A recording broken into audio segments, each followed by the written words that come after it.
These startup panels are all about like these people. They have this inner calling. They have this mission, and it's about like whatever they're so big in and they have inside of them. I want them to share it, and I'm sure there's a strong chance that what's what they really believe in, they might have done a lot better in their business for that. Let's say he's more big in attribution, and Ellen is more big, and this is something that he has implemented at Warmly, like branding, content, reach.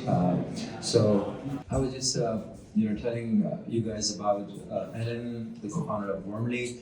I've always found him a real good educator, and how I define educators are people that actually see you where you are, and then they tell you like how, if they were at the same place back in the years, they will tell you like how you can play, what you can do better, what kind of learning. So I was finding me whenever I met him in person or on Zoom. And second to him is Waqar, who's a co-founder of Usermaven, another attribution tool. Is pretty big at attribution. He was my ex-boss back in 2017, and I ended working for him. And that was a different platform. This is third time founder, building software for marketing and go-to-market teams. And it's kind of in all of these panels are always big about like it's so hard to figure out like what's big inside Paul because it's been two different places at scale. But these startups, because since I spoke to them earlier before and I've known them in person, it's all about what's inside of them and what is so big about them that have made them successful and how they've actually transformed into their teams and businesses. So just like I'll start with Alan, and we're going to talk about in detail like how you can leverage branding, content, storytelling. I would call it not founder-led. I don't want to choose like buzzwords, but it's like he is like going into formally, and as you all know, he has basically they're one of the first founder-led, content-led, community-led products that have gained so traction on LinkedIn, and I will go deep into since we already know that we don't have to go in detail. That's we'll talk about like how they've articulated all of that into customer acquisition and kind of a business outcomes and all of that. So thank you very much, Ellen, for joining in. Let's start with the branding, content, correction, and how it leads to winning business and credibility, and how you started Warmly and where you guys are now. Awesome. All right. Thank you, everyone. I took a pretty non-traditional path inside of Warmly. I was actually the CTO for 2-3 years, so I was an engineering person. And then I think after 4 pivots, because the most recent product was our 5th pivot, after the 4th pivot, enough, we're not going to be able to sell this thing called Zoom name tags. No deal ever did not close because someone didn't have a name tag. And our investor told us, he said that there's like 2 types of founders, 2 types of companies. The first company is like super cutting edge, really novel, no one's ever done this before. Those become like multi-billion-dollar companies. And then there's the other company that is slightly smaller and they just copy another company, but they execute a lot better. And so he was like, I don't think you guys are the first one. You guys might be the second one, so give it a shot, just copy. And that has been the best advice that he's given us, just a copy. And so I think in 2022, I stopped having as much faith in our existing product. And I basically just went out into the woods because an advisor told me, you have no idea how sales works when you're building a sales product. So you need to actually go to a sales team and don't go to a small company. Go to like one that's not product market fit, be a salesperson. So I actually left Warmly for about 2 weeks and I flew out to Cabo to a portfolio company to be like free CTO, like optimize process, and also learn how to do sales. So I looked at the VP of sales, get to see like this person fire people, hire people, manage. I tried to do cold calling, it was awful. And then I realized like, okay, here's where the pain really lied. I had no idea what to build. I just knew that certain things that we were solving for were never real problems to begin with. And so in the spring of 2022, in the summer, the next step was to figure out the product. And I basically took Crunchbase and I filtered down the list, Series B, raised in the last 3 years. Founded 3 years ago, so you have very fast fundraising velocity. I went through every single one of the companies page by page to see if we could potentially copy them. And then there was one company that stuck out. It was called Qualify.com. I don't know if you guys know what that is. It's like a Salesforce executive team that came out of it, spun out as just chatbot. they're now an AI chatbot, but at the time it was really novel. You can call someone on the website. I thought that was really cool. When I saw it, I was like, oh, that makes a lot of sense. Call someone on the website. Be there where your customers are, where they need you. And I looked at the G2 reviews, and the G2 reviews were like 4.9, 200, 300 reviews. But I asked anybody in ISP, and no one's ever heard of them before. And so that was a really good candidate. And I started to try to like decipher what problem they're trying to solve.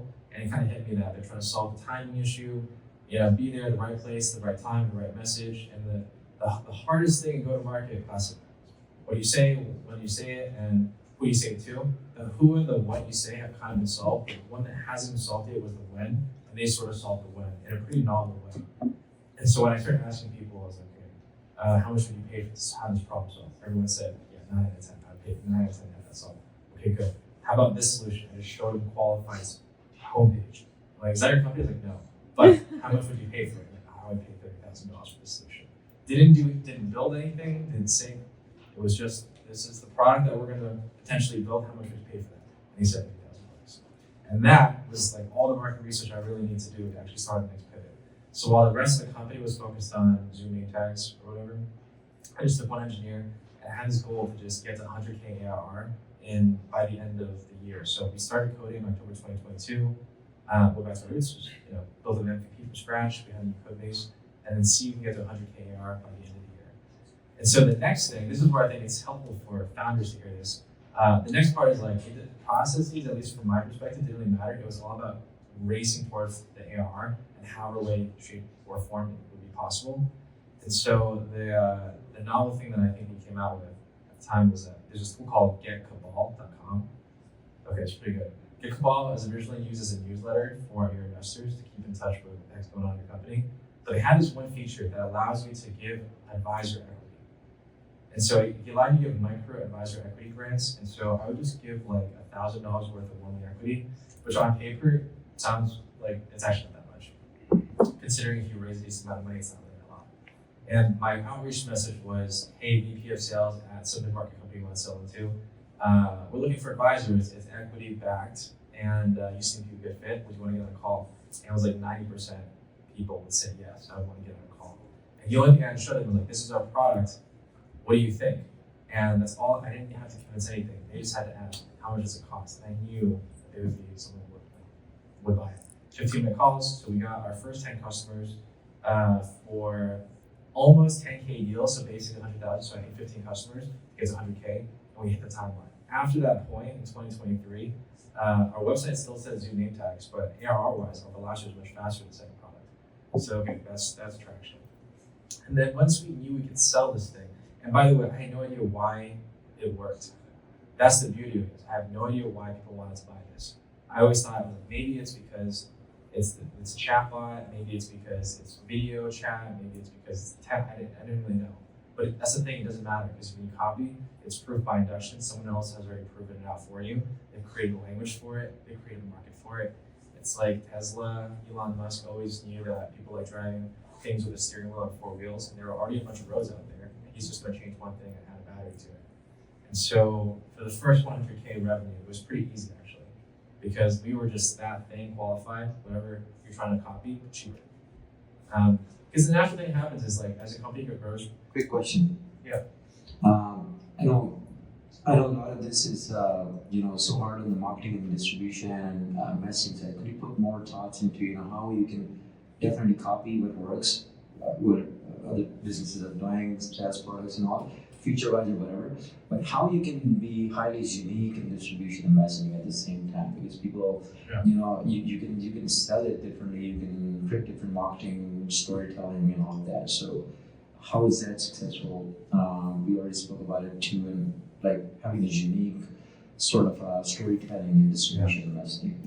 Yeah, so this is the part where you kind of want to, we tried this too, which is like creating a new category. So it gets to the point where after you hit 100K ARR, you need to differentiate because you start coming up against your competitors.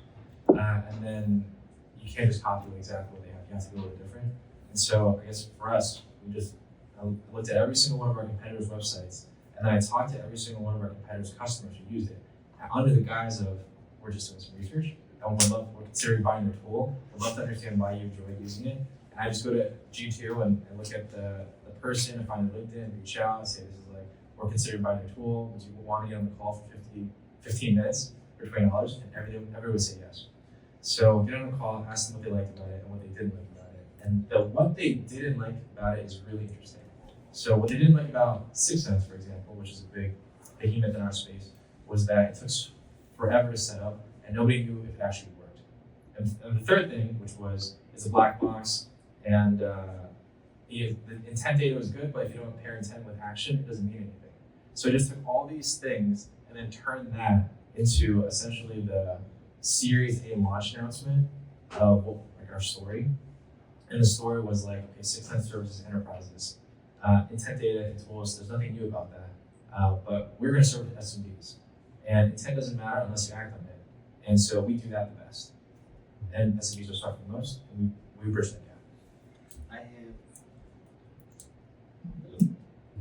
gap. So I have a take on this as well. I agree with Alan. When you're starting out, you can definitely start by copying, and I think that the market is so big, you don't need to think about differentiating early on. And with messaging, you can keep it the same as well. What we did at Content Studio, my previous startup, was that we copied, Hootsuite. Yeah, that's a very popular tool. And we went into a different market. There was when? 2018. 2018. Yeah. Okay. Yeah. So that was 2018. So Hootsuite was targeting mid-market enterprise. We went with the SMBs, and we quickly started gaining traction because we were pricing a bit low, and we started from there. And another thing, a lot of founders here, especially in Silicon Valley, they don't know is there's a thing called lifetime deals. So when your product is very early on, it's very basic, you have built a few features in there, you can do a lifetime deal for customers from different communities. There are communities online, and so we did about $400,000 in revenue with lifetime deals in just a week. For B2B or B2C or both? Yeah, it's B2B, but very small companies. It's not like you're going. Is that in 1 week? Yeah, that in 1 that week? was 1 week. Yeah. So there are some communities online, Facebook groups, Reddit communities where you can post, and there are customers. They are not so big customers, but it's kind of like an equity for you without having to give anything. Yeah, build something small and raise capital with, acquiring customers in one off. Yeah, imagine you have $400,000 within a week after launching your product. What could you do with that? You could definitely, ramp up your marketing, sales, and then move to the market or start scaling things from there. Love it. And we also spoke last night, Alan, about building for mid-market and enterprise. A lot of these, some of these folks will also agree that it's so hard to build for startups.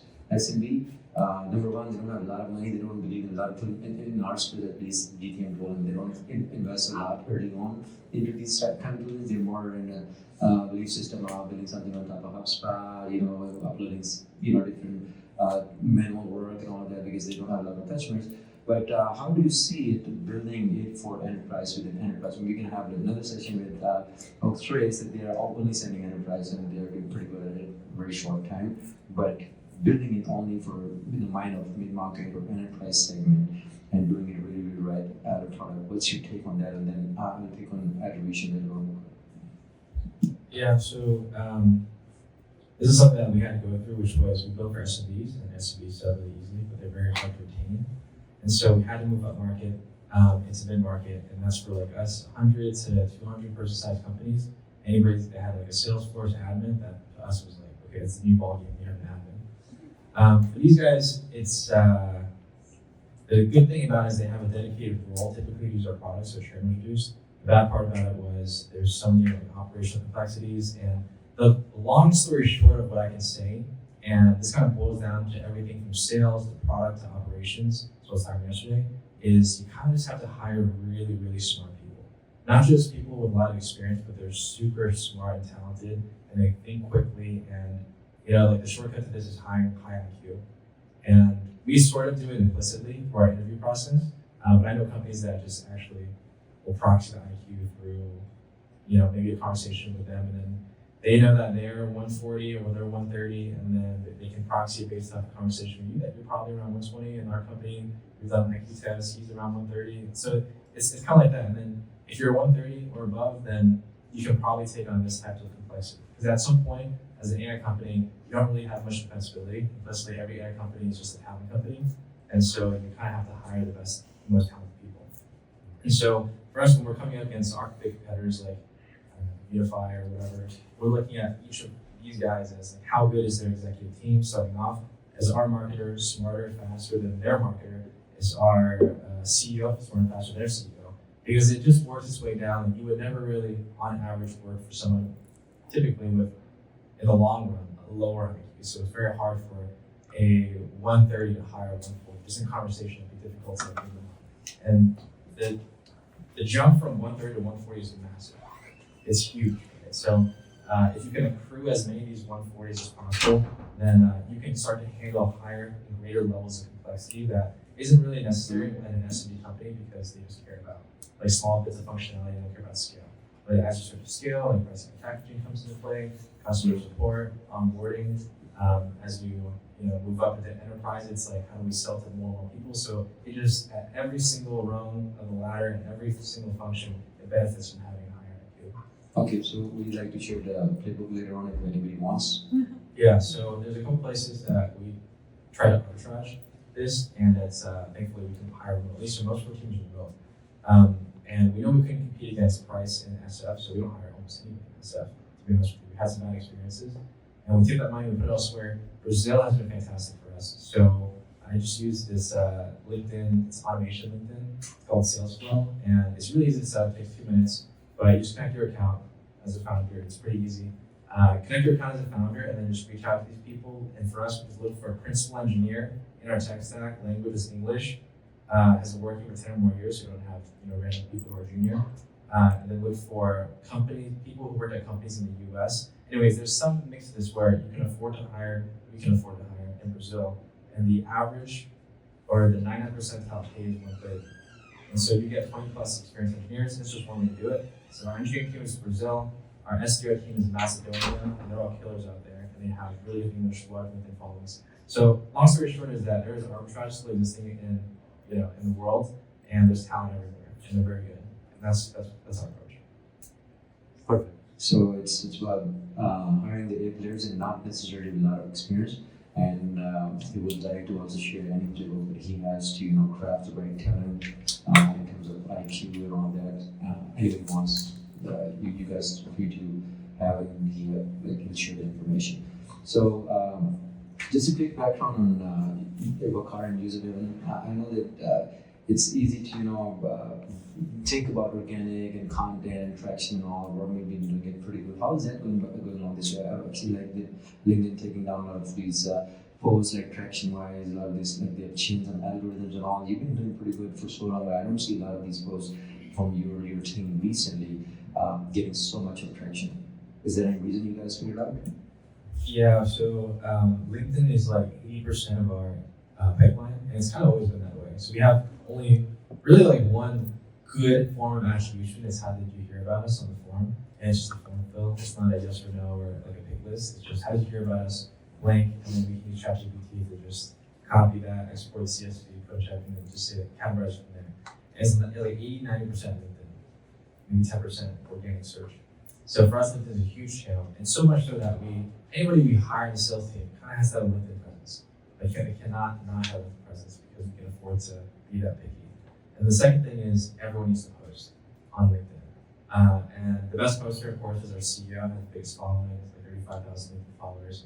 There's another strategy around this, which is using that same LinkedIn automation to outreach, to hire and recruit. We use that to also connect and send automated sequences, messages to our ICP companies, whoever we contact.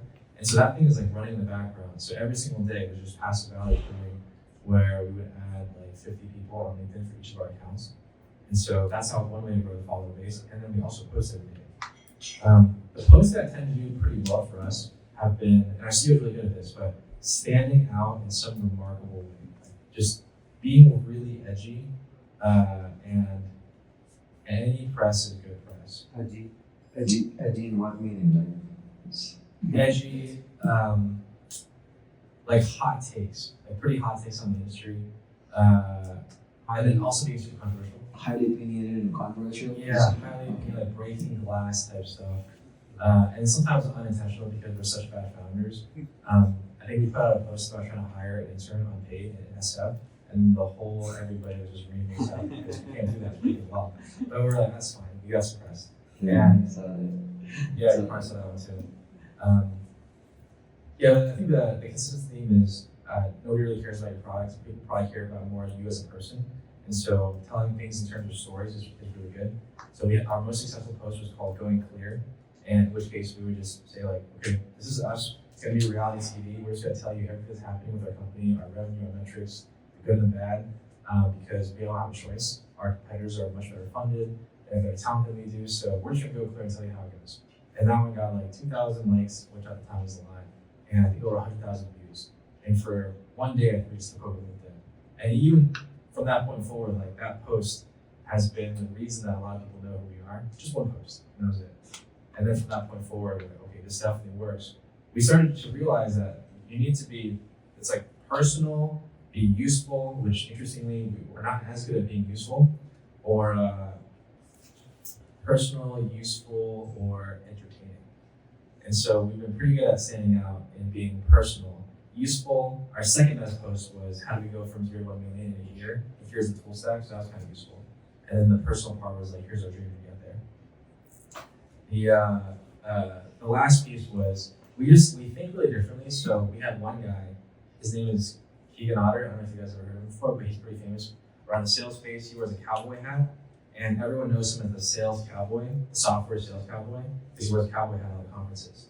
And so we kind of riffed on that. We got everyone to wear cowboy hats, and then add that to their LinkedIn profile. So at our next offsite, everyone had a cowboy hat photo, professionally taken, so everyone had to wear that. And also, anytime we released new videos, we had an offsite where we all recorded a video together. It's like a movie. And then when we launched the video, everyone changed their job position because we knew that LinkedIn algorithm favored that. And we all changed it to like a new name according to like a mnemonic. Very software cowboy, sales policey, because one of the sales keys looks like policey and things like that. So just anything to stick out. Interesting. And while I'm bringing all of this, I'm bringing this with organic content, reach, branding, founder-led is quite common. Like everyone wants to share the content, they get stories, but they have to be very, very creative around the stories and be consistent because founders always have bigger egos. They think that their only job is to do the product right and enable the team to do sales so they can sell the product. But it's equally important to build the branding. And I'm also working on that, by the way, and learning from folks like you and other founders. The hockey stick team, they're doing pretty good at that. Yeah.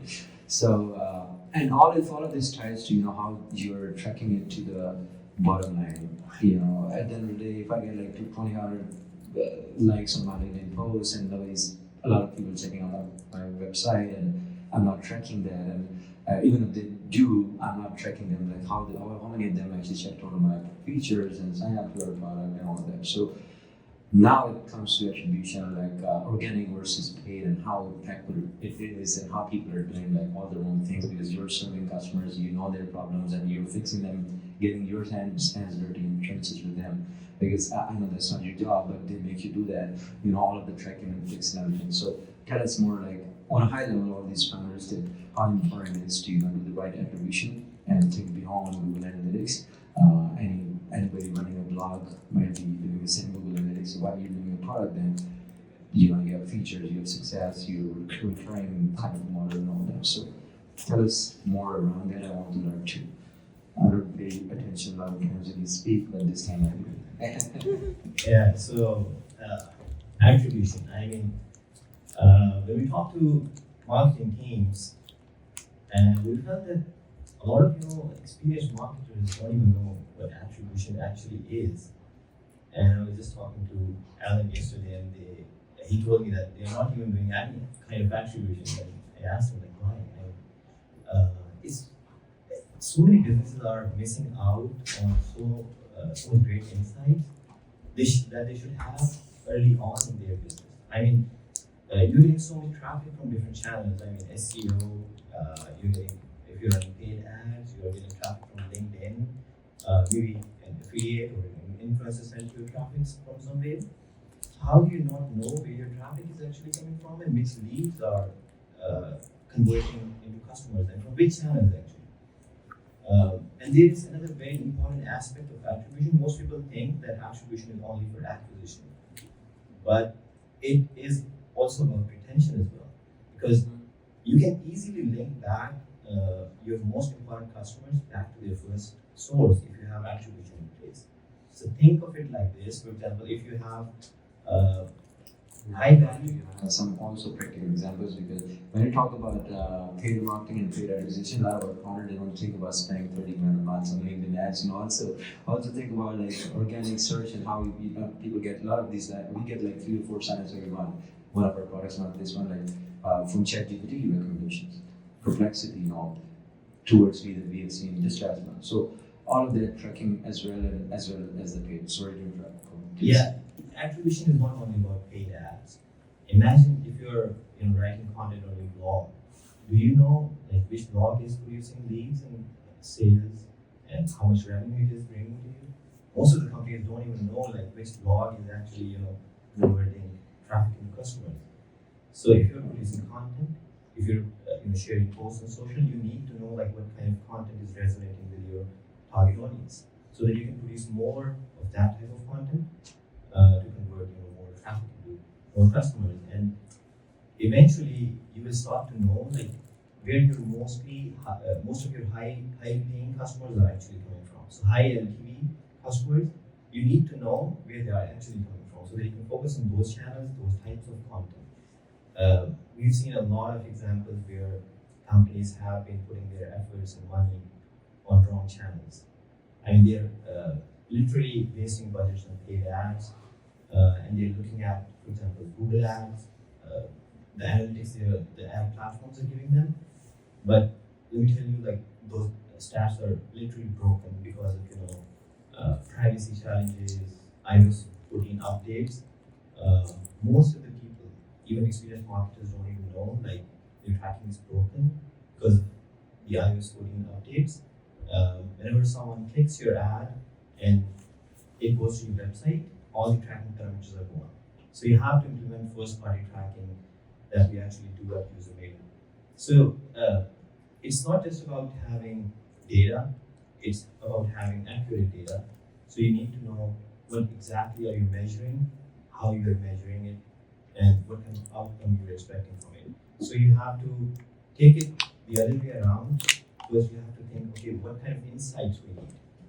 And then you have to see like how we are gonna get those insights. A lot of companies we see, they just put their pixel in an analytics tool and they think like it's going to provide all kinds of insights to them. But they don't know what kind of conversion goals they have to track.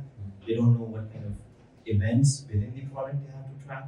So it's very important that you need to know and you need to think, you need to spend some time on it to see like what kind of events are actually important from product. You don't need to track the whole product. You just need to track, for example, the aha moment, like the activation moment.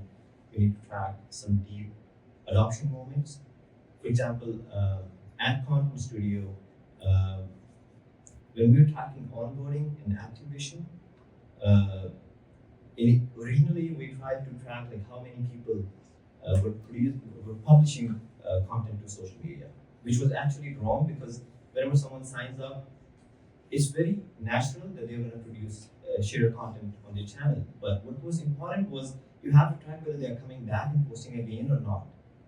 So that's how you think of metrics like time to value. So you have to understand like, okay, which metric is that is important for not for you but for your customer as well. So it's all about spending time on metrics, thinking like what kind of metrics you need to track, planning it better, and then implementing analytics. And also, there is another thing I was thinking while I was looking at your product and when you were at it, is feature level retention, feature level success tied to ROI. I know it's so hard and so cool to see, say all of that, but having a simple enough product, tooling that is more reliant on other data sources and integration and workflow and all of that, it is hard to tie it to ROI. So are you also like at Content Studio doing it with work for Content Studio? So I know like there's so many things that you can do, a million things the customer can do, and how you tie it to the actual, especially the high value accounts and the high level lifetime value of the customer contract from an attribution standpoint. So how do you do it? I know this will be good for people to learn as well, because everybody knows their features, everybody knows their kind of power features, and everybody thinks that like, okay, this customer says, why are they not using this feature? Every comment saying that, why are they not using this feature? Because this is the feature that will drive them, and this is more sticky, and this is maybe tied to more GTM, like pricing and all of that. So how are you doing that at Content Studio? Yeah, so both at Content Studio and Usermaven, we have been tracking all of the key features pretty consistently. And I have a very cool example to share with you. Like at Content Studio, we were tracking a feature called Content Discovery. We thought it's a very cool feature. Everyone is using it. We spent a lot of time building it. There was a lot of ML involved. Back at the time, there was no AI. It was GPT-2 or something like that. We spent a lot of dollars on that, but later on we figured out like people who are using it are not even actually paying us, like 10% of the MRR that we get. So that's how we found out like you need to track all of these things in a very important way. You need to look at what features are actually tying to your ROI, what kind of features your power users are using. So focus on the power users, high LTV customers, and then tie them back to the original attribution sources, so that you can spend more on those sources, get more of those customers, and track end to end from the first journey to their sign up. And if it's going to a CRM, then you can tie it back like when that deal is closed, where that originally came from. So it's very important to put your metrics in place and Have an entire life cycle from start to track all the customer life cycle. There's another thing here. I've seen that most of the teams are working in silos. For example, marketing is tracking something else, product is tracking something else, customer success is tracking something else. And if the business is not going right, a marketing team will put it on product, like product is not good. Customer success will say like they need this specific feature, whereas product team will put it on marketing, like you're not doing the right kind of marketing. So you have to connect all of these together so that the whole team is working coherently. Everyone knows what the product is building and what kind of messaging they need to have on the website, and what kind of messaging the customer success or the sales team is going to have to better sell it. So you need to connect all of these things together so that all of the teams are working in a completely coherent way. Okay, one last question, because I'm going to ask all that we can do, and like, if I can do that, I'll just speak for myself. On top of my mind, what I'm thinking is tracking traffic coming from our content. This is everybody can do it. We can write blogs, newsletter, we can have Substack is going pretty big. And Reddit is good too, but that's not for long form content. LinkedIn, videos, YouTube is not so big for our B2B. How they can fit in the entire life cycle of a customer from an attribution standpoint, what kind of things that you learned with your customers that did not do so good, even though they're small, like I said, $20,000, $30,000 you can acquire for any enterprise that'd be fine, but paid marketing is not something that, and these tools, they already have like these conversion goals, all of that, but more concerned about like how you're going to try all of this, or like organic content distribution, organic sources of traffic, and how you accumulate them and tie it back to the bottom line, which is more signups, more successful customers. Yeah, so it's actually very easy to do that. I mean, most people think that it's very difficult, but it's actually very easy to implement all of this. You just have to, for example, install one tracking pixel, and that will, critically, observe all of your traffic coming from different sources, and you, whatever you're producing on your blogs will ultimately, bring traffic to your website. If you're, sharing content on your social media, you can link it back to that specific post. You can, easily connect back to that source. What I've seen is that most of the companies don't even know what exactly they have to track. Like we have so many companies coming to us. There is a recent example. We were working with a company that was in HR solution space, and we told them the exact blueprint, like what they have to implement exactly. And there was a point, action item that was mentioned, like you have to install this pixel on all of the pages of the website. And a week later, their CMO reached out to us and he was like, "This is not working. If this doesn't work, we are going to another vendor." So when we, troubleshooted it, we noticed they don't have the tracking pixel on their, sign up page. It's missing on their sign up page, and they're, putting it on us. So we've seen a lot of companies do that because most of the times the website is built by marketing in a different framework. The app is usually, on single page applications like React or Angular or something. So when we tell them like you have to have the tracking pixel on all of the pages, they usually put it.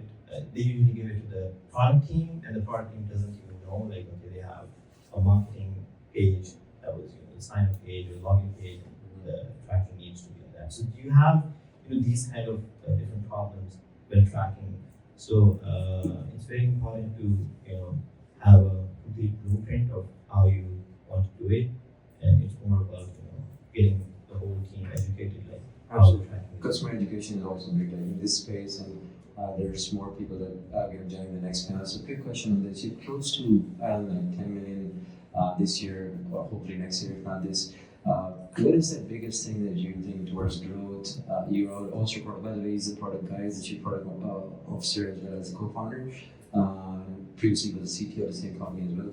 So now, from the product standpoint, like what kind of learnings that you have that have impacted growth over the last 2 years, and normally that you personally implemented or seen firsthand, getting the feedback loop from one of your biggest customers, and you've implemented and been successfully on a high level?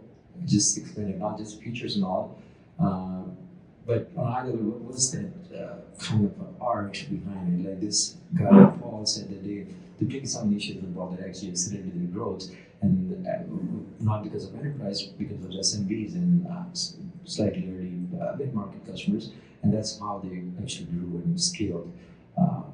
So for you, what was that win product-wise that actually impacted this growth and, of course, unfolding the years to come? Okay. This is like a little bit controversial. I think I mentioned this before, but to grow really quickly, it's not about marketing. Especially, I think these days people realize that marketing, adding $10 million ad dollars is not going to change anything. You only have 5% of the market anyway, so adding more money it doesn't do it. It just gives you bloated, bad pipeline. And then people will make all sorts of excuses like, "Hey, my numbers would still hit revenue goals." It still just kind of comes back to product. And if anything, products become much more important now than ever before because people can copy what you do, but they can't copy what your customers say about you. So, for us, like I said, we used to be a Zoom app. Nobody cared. It was like during 2020, during COVID, when Zoom had 300 million daily active users, we just thought we could build on top of that platform, really cool. And then we built this new thing, which was like website de-anonymization. We copy qualified, made a chatbot with a video thing. And then we got to 5 million AR. We started realizing that it's kind of stagnating because the same reason that we got there is the reason that there's other people who are building this. They're copying us now. Mm-hmm. So and they're doing it way faster than we could do it because now they have AI. And so it's crazy because AI is now making everything so much faster to build. I mean, this is absolutely real. There's something called engineers, and it's like 4 or 5x increased productivity. You can one-shot it, you can plan, requirements, all that stuff. It's very easy to build quickly. Obviously, enterprise functionality is a little bit different because you need to build the complexity, engineers, the product people.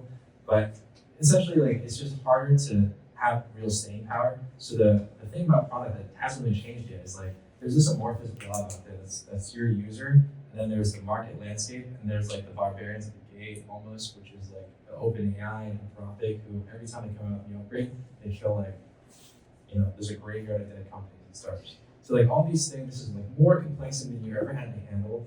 And okay, I mentioned before, the cheat coders just have the best team to handle this because there's no content anymore. The tables, when you flip the chessboard's all, it's gone. Whatever rules that you thought you could play with, like it's out the door. But it's still one thing that you can do as a founder and product person, which has nothing to do with processes, is just try to like be able to predict where the market is going in an accurate way.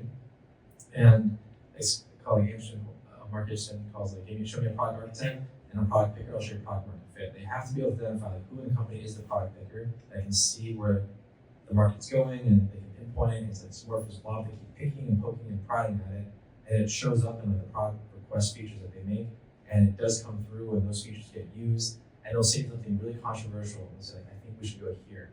And it's happened recently for us. Once you hit 5-6 million, you have a body of customers that you have to protect, and the reason that they bought you is like kind of the reason that they want to renew, even if you believe that the product direction is going in a different way. And then so for us, it's just never losing sight of what gets you to $1 billion company, because at the end of the day, like, okay, we grew to 10 million, so what? Our companies go from 0 to 10 million in a month now. So the game has changed, and just never losing sight of that when the whole company right now is saying, the CS team needs to protect GR, the sales team can't sell it, or whatever. We still need, and we ended up doing it. We took like 3 steps back to take 4 steps forward, and only now is it actually paying off. How long did it take altogether? Like from that point and yeah, so in November 2024, I gave this presentation where it was like this graph. I showed this graph, and it's like, here's the funnel where a sales tech tool is so crowded down here, but there's not much here. Let's take this slice. And the whole company was like, I don't care. I don't want to do that. I'd rather us continue to make money here. And what ended up happening, this was like pre-agent world, and AI SDRs weren't huge. Now AI SDRs are everywhere. And now, like, whatever you thought worked in marketing, like, stopped working. But we still built for that segment. Like, this is the thing we built. We built like intent tools, and we built like automated emails and automated whatever. That stuff doesn't work anymore. You can kind of see it happening. And I think it was only in July during a hackathon this happened, that we sort of, me and another engineer hacked that we could build this prototype in less than a week. We did it in less than a week. And it was enough impetus to de-risk the situation, to move us over and have like the entire company just try to like knock this thing out. And so for 2 months, we just built this brand new product, brand new code base. Because what happened was after 2024, the cloud models actually post 2025 spring up when the cloud 4.9 came out. Everyone could build very quickly, but before that, it was whatever, like ChatGPT was whatever, whatever. And then after that, you see like a very distinct difference between these companies that started pre-2024 and post-2024.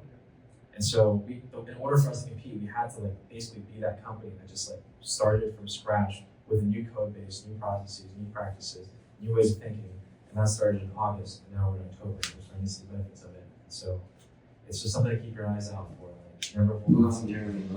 Did you change that cowboy hat yet? Like I saw that a lot of weird display picture on LinkedIn. I think my team was asking him, leave the headshot up for your head and go with it, whatever he has on LinkedIn, because that's who he is. So you got it, right? So he always good at like making videos and speaking all about it and being pretty vocal. So I was kind of curious, like why I didn't find about that product that you did this kind of notions you have about product led and doing the product right and the product. So I hope you make more of the content around that, and this is kind of practice knowledge and practical knowledge. And everybody wants anything from Ellen in terms of in the shape of anything like documentation, playbooks, or anything.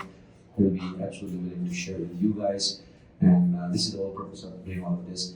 So now, Waqar, like, what is next? I know what you're building like 2 or 3 things at a time, but they're not so much correlated. Like Usermaven, Attribution. Is it more like you're thinking that it's so much of education. When you think about like more at mid-market, slightly companies that are friendly that can pay for these tools and they can have their own. Maybe they can understand all the knowledge base and everything. They can have some sort of additional professional service or consulting that you can have an extra layer of revenue with them. Or what is that you're thinking about this customer education part, this lack of education around attribution?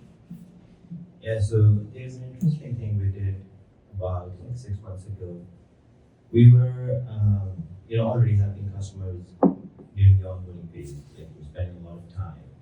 So what we did was like we introduced a professional service along with that. Like we'll help you onboard. We'll build the tracking plan for you. We'll go into your product. We'll look at your website. We'll find out what metrics you need to track, so that you can just go back and plug that in. What that has done is that has generated, a lot of extra revenue for us. I mean, and those customers, we have 100% retention rate on those. So it's a win-win. I mean, we are getting more money by, giving them a plan, and they retain, because the plan is perfect to, help them track everything from the first, sign up to, product and customer success and everything. So, and I've seen this being done by a lot of other companies as well. Even a lot of big companies. I think he was also doing this, and there was another company, Trends, and some of the other companies. They've done this before, and it has a massive impact on your retention. But it's obviously not practical for all kinds of businesses, where it's more very easy self-serve, sign up, onboarding, and everything. Then it can become it can be a product strategy. But what we are seeing right now is that with attribution and analytics, right now AI agents are very popular. Like you can ask questions like, "What's my conversion rate from this channel?" or "What's my LTV?" Those kind of questions. But how we see the industry moving forward is it's going to be more proactive. So once you have the pixel installed, it's tracking everything. We have an auto capture technology that tracks everything, like each click, form fill and everything. You don't need to do anything. So right now we have a problem of context with AI LLMs. It's not huge, but as that problem is being solved, I think the whole experience will become proactive instead of reactive. So all of the insights will come to you without you thinking about them or without you asking AI. That's how I see it. This definitely gives me cue for the next one because we're going to talk about contextual special capabilities of AI, like how it is being done differently these days at different organizations, and how we learn with customers, their customer journeys, and try to train your AI. You talk about vertical agents and all. I know it's more about it going forward, like internally and externally as well, for like more companies building multi-tooling and multi-products, building agents. Like one biggest example, a lot of these serial building agents and all, but also internally like vertical agents and replacing like all traditional roles in account management, CS, and RevOps these days. A lot of these companies. I was just listening to the VP of GitHub University, and that was so interesting that he's thinking like it's more about building a pool of agents that are highly specialized at different roles across the journey of customers and trying to optimize your bandwidth and doing more with less and do for scale. So thank you very much, Alan and Waqar, for taking the time and sharing your insights. I know it's late in the evening for Tuesday, folks, and and I'm kind of worried when we're doing it for the first time, and you might have noticed too. So thank you very much.